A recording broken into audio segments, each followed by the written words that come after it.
The night was quiet except for the low hum of traffic and the sound of a guitar echoing off cracked brick walls.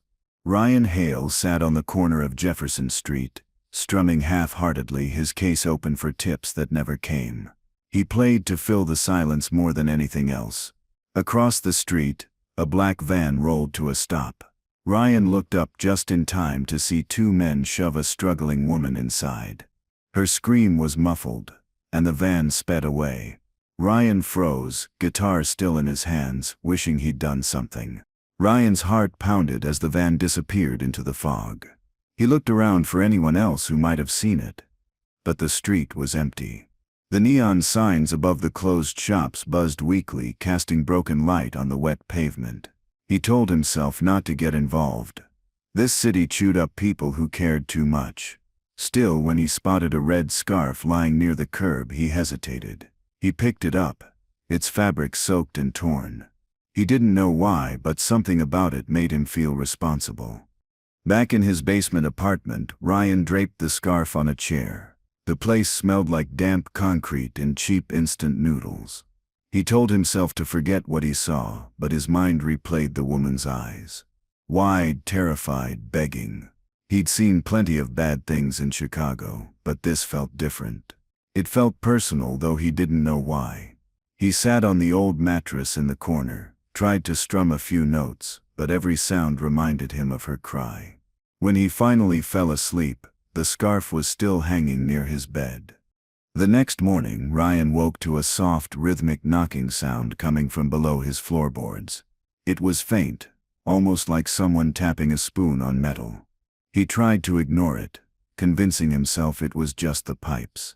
But the noise returned, steady and patient, like it was waiting for him to respond. He turned up the radio and grabbed his guitar, playing louder than usual. Still, the knocking seeped through the chords. He shut his eyes and played harder until his fingers hurt. Deep down, he knew something was wrong in that basement.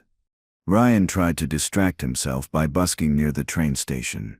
He played for commuters who didn't look up, and teenagers who laughed as they passed.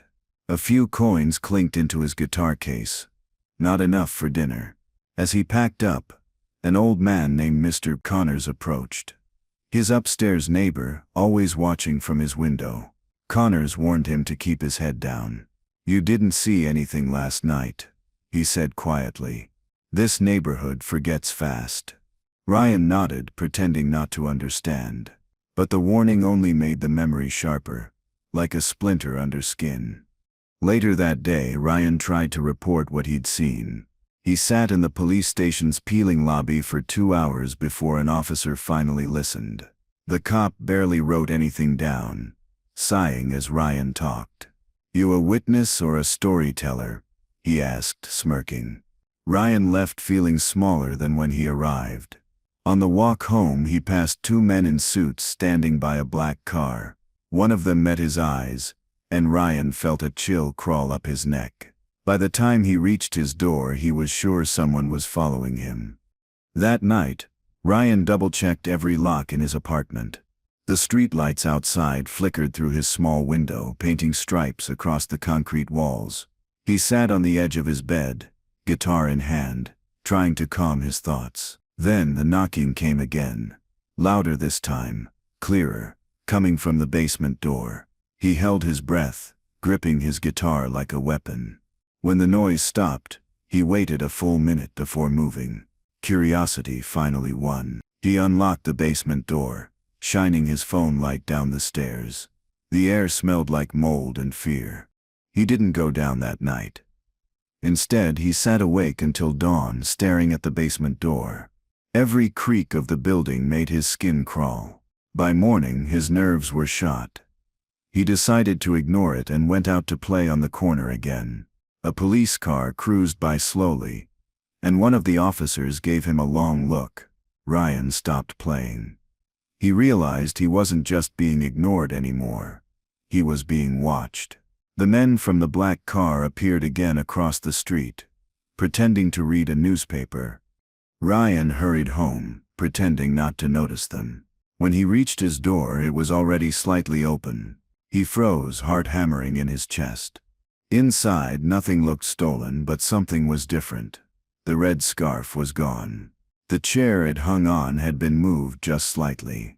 He searched the apartment, whispering to himself, trying to stay calm. Every shadow looked alive. Finally, he reached for the basement handle again, but his hand trembled. He didn't want to know what was behind it. Then came the faint sound again, that quiet, desperate knocking. He opened the basement door and stepped down slowly. The concrete steps were slick, the air thick with mildew. His phone light caught on something metallic. Old pipes, storage boxes, dust. Then, in the corner, he saw a shape move. A woman. She was tied up, her face pale, lips cracked. For a moment Ryan couldn't breathe. It was her, the woman from the street. She tried to speak, but only a hoarse sound came out. Ryan stumbled backward, every instinct screaming to run. But she looked at him the same way she had that night, begging. Ryan cut her loose and helped her sit up. She was weak and trembling, her wrists marked from the ropes. "Who did this to you?" He wanted to ask, but the words caught in his throat. He brought her water and wrapped her in his blanket.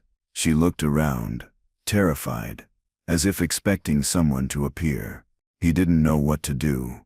Call the police again, or hide her. He noticed something strange in her pocket. An old bus ticket from 1999. It didn't make sense.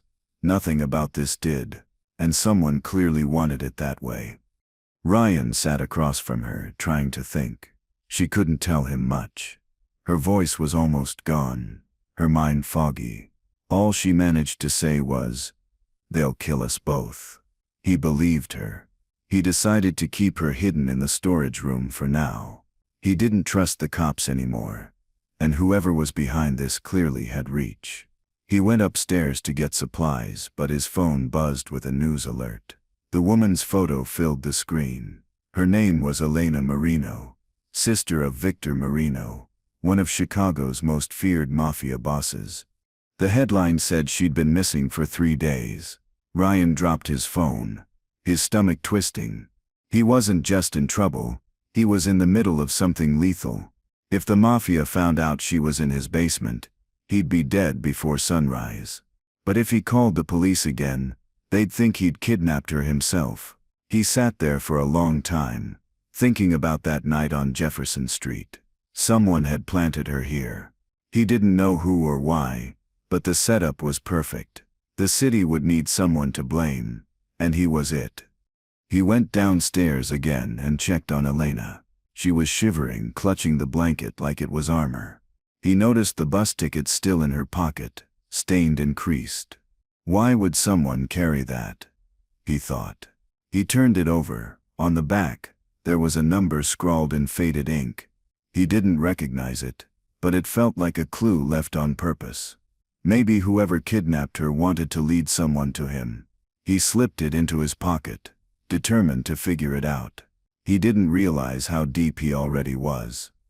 The next night, the power went out across the block. Everything went black. Ryan fumbled for a flashlight, his pulse quickening. The sound of distant sirens echoed through the streets, and someone pounded on his front door. He froze, not daring to breathe. The pounding stopped, replaced by footsteps walking away. Slow, deliberate. Then silence. He turned toward the basement and heard Elena whispering something he couldn't make out. He stepped closer, and her voice broke through. "They know where we are." He realized then that hiding wasn't safety anymore. It was a trap closing in. Quiet beat. Ryan lit a candle and sat by the window, watching rain drip from the fire escape. His guitar leaned against the wall, untouched. He thought about all the times he'd looked away from trouble, told himself it wasn't his fight. That lie had always kept him alive, until now. In the flickering light, he saw his reflection on the glass, tired and scared. For once he didn't see a musician. He saw a coward trying to change. The candle burned low, its wax pooling like melted resolve. He knew he couldn't run anymore.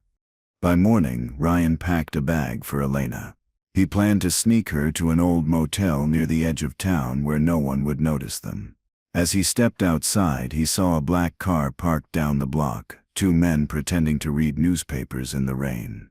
His stomach twisted. He turned back, pretending to lock his door, then quietly slipped through the alley behind the building. The city felt alive with eyes, every corner watching, every step too loud. He knew if they caught him now, neither of them would make it out. Ryan hid in an old laundromat, waiting for the men to leave. He looked at the bus ticket again, the number on the back haunting him. He found a payphone near the dryers and dialed it. The line crackled and then a voice answered. A man's voice, calm and cold. "You did well," it said. "Keep her alive until tomorrow." Ryan froze. Whoever it was thought he was part of the plan. His throat went dry as he hung up the phone. Whoever set him up was close enough to know every move he'd made. He ran back to his apartment, panic rising. Inside, everything looked untouched, until he noticed something new on his table. A jar of honey. No note, no message, just the jar sitting neatly in the center like a gift. He stared at it, uneasy. When he picked it up, he saw 3 words scratched faintly into the label. "Sweet lies taste best." It wasn't just a threat, it was a warning. Someone wanted him to know they'd been inside again. He grabbed his backpack and headed for the basement, heart pounding. Elena was gone. Ryan searched the basement, then the hallway, then the street. No sign of her. He shouted her name before realizing how dangerous that was. He ran to the corner and stopped short. 2 men in black coats were talking beside the car. One of them was holding a red scarf. His stomach turned. They noticed him and started walking his way. He bolted into the alley, cutting through puddles and trash cans. He didn't stop until he reached the train tracks. His lungs burned. If she'd been taken again, it meant they were cleaning up the mess. He hid beneath the bridge until dawn, shivering. When the first train roared overhead, he felt the ground shake beneath him. He thought of Elena, her fear, her confusion, and how easy it would have been to stay quiet forever. He looked at the guitar on his back and laughed bitterly. Music had been his way to escape reality, but now it was dragging him back to it. He pulled the bus ticket from his pocket and studied the number again. Whoever planted her, whoever wanted this war, had left a trail. He just had to follow it. Ryan went to a diner near the station and used the payphone again, calling the number once more. This time, no one answered. The cook gave him a suspicious glance, recognizing his face from the news. Ryan quickly left, pulling his hood up. He checked a nearby convenience store. The TVs inside played the same headline, "Witness sought in Merino case." His photo flashed on the screen. His heart sank. He was officially a fugitive. As he turned the corner, he saw one of the suited men enter the diner. They were right behind him. He ducked into the subway, slipping between commuters.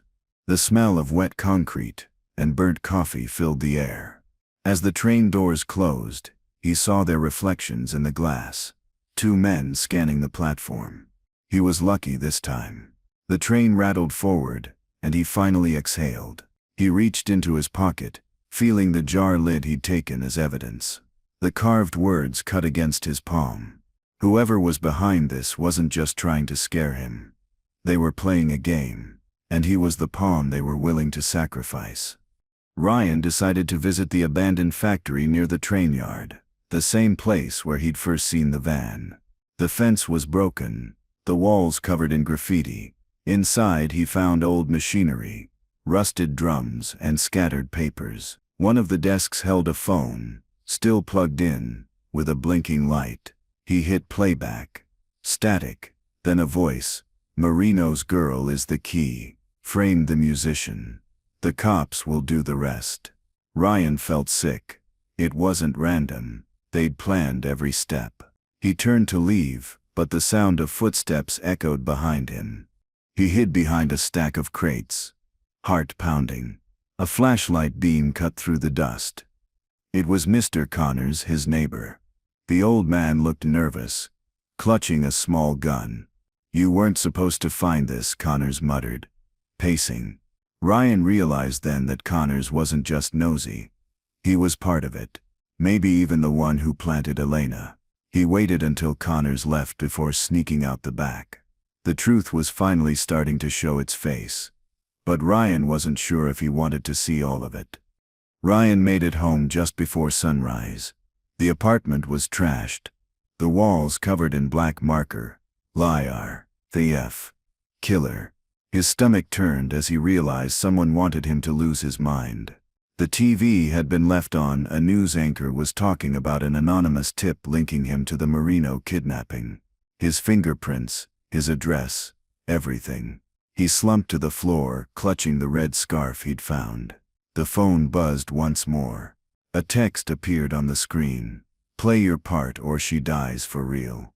Ryan grabbed what little he had left, his guitar, the bus ticket and the jar lid, and ran. He couldn't stay there anymore. The city around him felt different now, colder. Like every wall had ears. He found a quiet bench under the bridge and tried to think. Who'd gain from framing him? Why pick a broke musician? He took out the bus ticket again, staring at the faded ink. The number was starting to smudge from his hands, but the date, 1999, stuck in his mind like a ghost he couldn't ignore. He followed the only lead he had. The bus terminal printed on the ticket. The old building was nearly abandoned. A relic from another time. Dust covered the ticket machines, and the smell of oil hung in the air. Ryan approached the ticket counter and showed the slip to a tired clerk. The man frowned. "That bus line shut down years ago," he said. But when Ryan asked about the number written on the back, the clerk's face changed. He leaned closer, whispering, "You don't want to know who used those numbers." Then he walked away. Outside, Ryan spotted a man waiting by a newsstand, the same one who'd watched him at the police station days ago. Their eyes met. The man reached into his coat, and Ryan ran before seeing what came next. He darted into the nearest alley, jumping over trash cans, breath ragged. He ended up behind an old factory near the tracks. The same one where he'd found the phone earlier. The door was open now. Against his better judgment, he went in. The air was thick with dust and the faint smell of gasoline. Inside the factory, Ryan saw something new. A row of tables covered in old files, newspapers and photos. He picked one up and froze.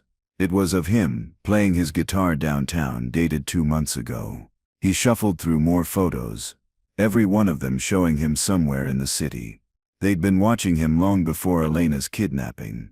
He noticed another stack of photos, this time of missing people. On top was a postcard stamped but never sent. Written on it were the words, "They always pick the quiet ones." His stomach dropped. Quiet beat. Ryan sat on the cold floor staring at the postcards. He thought about all the times he'd looked away from people who needed help. The fights outside bars, the homeless man mugged in an alley, the woman screaming from the van. Maybe this was punishment for always choosing silence. He rubbed the bus ticket between his fingers, its paper thin and soft now.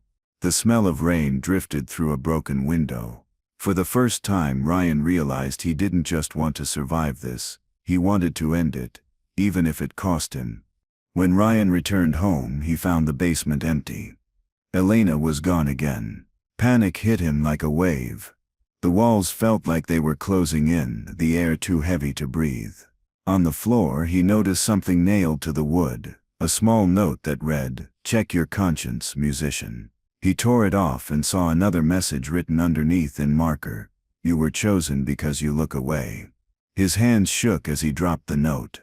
He didn't know if it was a warning or a confession. Either way, it felt like the truth. Ryan decided to find Connors. The old man had disappeared from the building, but Ryan remembered seeing him at a small repair shop a few blocks away. When he got there, the place was dark, the windows covered with newspaper. He knocked until the door opened slightly. Inside, Connors looked older, defeated, like someone waiting for punishment. Ryan asked where Elena was, but Connors just laughed weakly. "You think this is about her?" he said. "You were supposed to be dead already." Ryan felt a chill run through him. "Then why me?" he asked. Connors didn't answer. Connors lit a cigarette with trembling hands. "They needed someone no one would believe," he said finally. "A man no one would miss. You were perfect." Ryan stood frozen as Connors continued. "You saw something you weren't meant to. So they turned it into a story. One the city would eat up." The old man handed him a photo. It showed Victor Marino with 2 police officers. The same ones who dismissed Ryan's report earlier. "Everyone's in on it," Connors whispered. Before Ryan could speak, a shot rang out from outside. The window shattered. Connors fell. Ryan ducked behind a table as another shot hit the wall. He crawled toward the back door, heart pounding.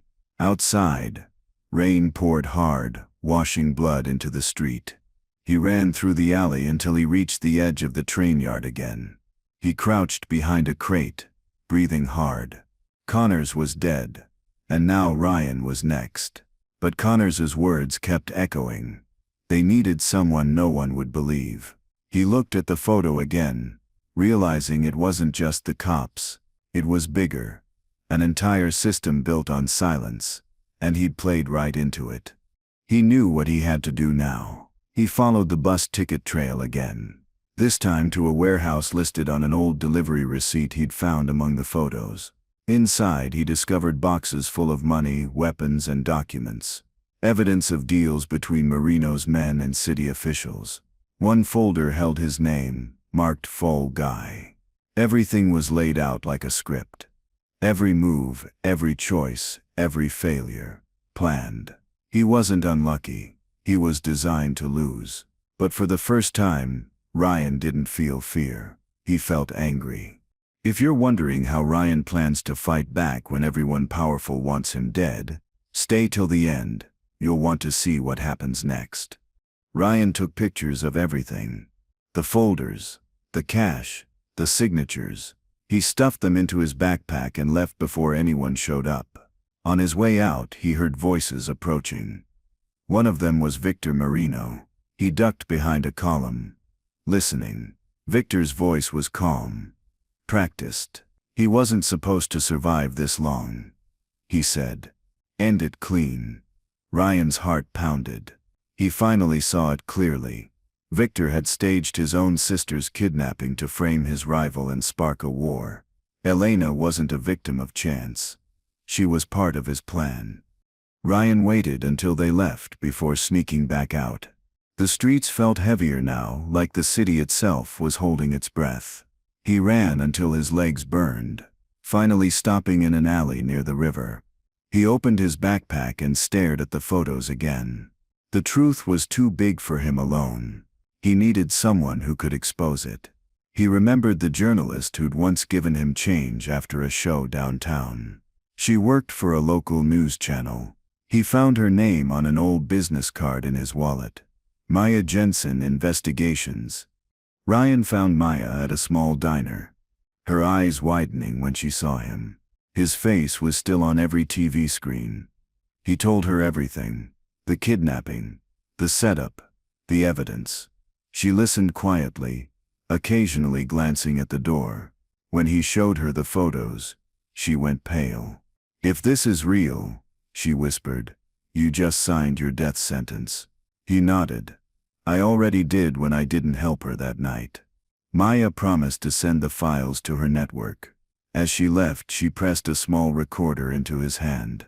"If they get me, keep talking." Ryan returned to his building that night to find it surrounded by black cars. He slipped in through the back, knowing it might be the last time. The air smelled like smoke. Upstairs, his apartment was on fire. Connor's final act of loyalty. He spotted a trail of gasoline leading to the door. Ryan ran for the stairs as flames roared behind him. He made it outside, coughing, his clothes singed. Across the street, Victor Marino watched from a car, expression unreadable. For a brief moment, their eyes met. Two men trapped in a lie too big to end quietly. Ryan stumbled through the rain toward the bridge, clutching the recorder and his guitar. He heard footsteps behind him. Victor's men catching up. He ran into the underpass, hiding behind a concrete pillar. His phone buzzed, a message from an unknown number. Upload complete. Maya had done it. The evidence was out.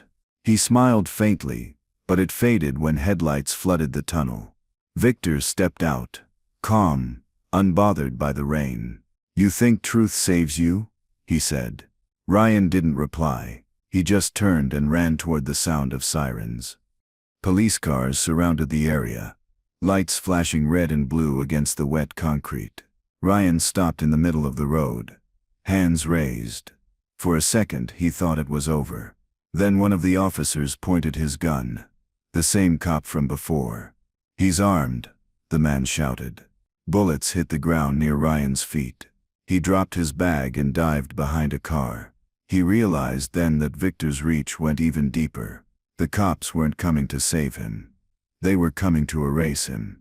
He ran again toward the only light left. The river. He reached the riverbank, gasping for air. The city skyline shimmered in the distance, reflecting off the dark water. He could hear shouting behind him but didn't stop. He pulled out the recorder Maya had given him and pressed play. Her voice came through, calm and clear. "If you're hearing this, it means the world knows the truth." Ryan smiled weakly. Suddenly, headlights flashed. Elena stepped out of a car nearby, alive, flanked by agents. She'd made it. Ryan wanted to run to her, but the police closed in first. He raised his hands and surrendered. Days later, the story broke everywhere. Mourinho crime ring exposed. Victor was arrested at his penthouse, caught trying to flee the city. The evidence Ryan gathered linked politicians, cops, and businessmen. It was chaos, but for once, justice seemed possible. Elena testified in front of the press, thanking an unnamed witness for risking his life to save her. Ryan watched it from a holding cell, his face bruised but his conscience clear. For the first time in years, the silence didn't suffocate him. It felt like peace. Ryan was released 2 weeks later when his name was cleared. He had nowhere to go, no money, no job. The city moved on like it always did, swallowing the noise of what happened. But he didn't mind. He started playing again, not for tips, not for escape, but to feel alive. He played near the same river where it had almost ended. People stopped to listen now, not because they knew who he was, but because the music carried something honest, something earned. He finally understood that being invisible wasn't safety, it was regret. Months passed. One night, while playing under the bridge, Ryan saw someone watching from across the street. Elena. She smiled faintly, holding a small red scarf, the same one he'd found that night. She placed it on the ground and walked away. He didn't call out. Some things didn't need words anymore. The scarf fluttered in the wind, landing beside his guitar case. He picked it up and tied it around the neck of his guitar. The city lights glowed on the water. For the first time, he played without fear. Victor Mourinho's empire collapsed completely. The police chief resigned. Politicians distanced themselves and investigations swept through Chicago's underworld. But for every name that fell, 2 more rose in their place. Ryan saw it all on the news while tuning his guitar. He knew corruption never died. It just changed faces. Still, the truth had been told, and that was something. He smiled faintly, adjusting the scarf. For the first time in his life, he wasn't running or hiding. He was simply living, one song at a time. Elena left the city after the trial. She sent Ryan one letter before disappearing again. It was short. Only one line. "You gave me back my life." There was a small photo tucked inside, showing her by the river holding his old guitar pick. Ryan kept it in his jacket pocket, carrying it everywhere he went. Every night when he played, he'd glance at the crowd and wonder if she was there, listening from somewhere unseen. It was enough just to imagine it. A few months later, Ryan got a small gig at a downtown cafe. It wasn't much, but it paid rent. As he played, he noticed a young man drop a folded note into his case. After the show, Ryan opened it. It said, "Keep your eyes open. They never forget." His chest tightened. Maybe it was nothing. Maybe it was a warning. Either way, he smiled. He wasn't afraid anymore. He'd already faced the worst kind of darkness. The kind that hides behind polite smiles and official badges. Now he knew how to live with it. One evening, as the sun set over the skyline, Ryan walked along the river and saw a bus parked near the bridge. The same model as the one from that old ticket. Its faded paint caught the last orange light of the day. He smiled to himself, pulling the worn ticket from his wallet. It had survived everything. He tore it in half and let the pieces fall into the water.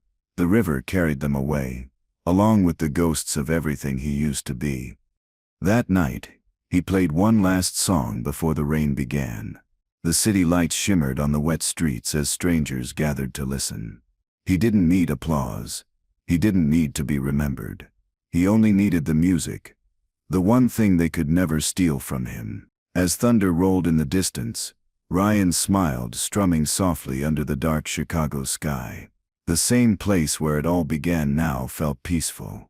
For once, silence didn't scare him. It felt like freedom.